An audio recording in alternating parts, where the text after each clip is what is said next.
அனைவருக்கும் வணக்கம். இன்றைக்கி நம்ம ஒர்க் ஷாப்பில் வேலை செஞ்சுட்டு இருக்கும்போது பார்த்திங்கன்னா, ஒரு அண்ணன் அர்ஜெண்ட்டாக பேலர் ஒன்று கொண்டு வந்தார்.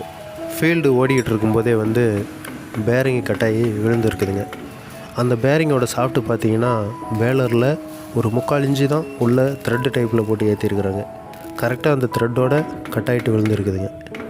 நமக்கு வேலை கொஞ்சம் அர்ஜெண்ட்டாக போயிட்டு இருந்ததுனால, இப்போ ஆகாதுங்கன்னா கொஞ்சம் டைம் ஆகும் அப்படின்னு சொன்னேன். ஆனால் அவர் ஃபீல்டு ஓட்ட போகணுங்க, எனக்கும் கொஞ்சம் அர்ஜென்ட் தான், கொஞ்சம் பார்த்து பண்ணி கொடுங்க அப்படின்னாரு. அதனால் நம்ம உடஞ்ச போல்ட்டை டாக்கா போட்டு கொஞ்சம் கொஞ்சமாக கழட்ட ஆரம்பித்தாச்சுங்க. கிட்டத்தட்ட 4 தடவைக்கு மேலே உடஞ்சி போயிடுச்சு. ஆனால் நம்ம முடிஞ்ச அளவுக்கு ட்ரை பண்ணி திரும்ப பொறுமையாக வெல்ட் அடித்து எடுத்தாச்சுங்க. ஏன் வெல்ட் அடித்த இடத்துல தண்ணி ஊற்றுறோம் அப்படின்னு கேட்டிங்கன்னா, அது உடனே தண்ணி ஊற்றாமல் கொஞ்சம் ஒரு 10 செகண்ட் கழித்து தண்ணி ஊற்றணும் அப்படின்னா கொஞ்சமாக அது இருக்கும்.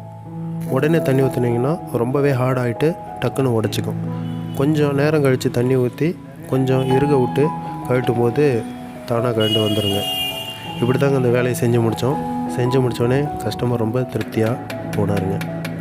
இது மாதிரி மைனூட்டான வேலை செய்யும்போது நமக்கு ரொம்பவே பொறுமையும் கவனமும் தேவைங்க.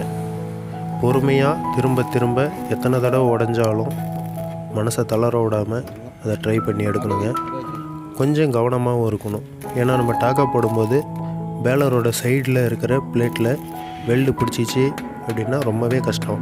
திரும்ப அதை கிரைண்டிங் பண்ணி திரும்ப சரக்கு ஏற்றி அதை கொண்டு வரணும் வெளியே.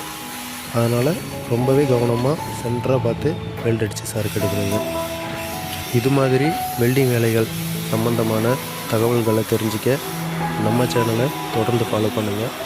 நன்றி, வணக்கம்.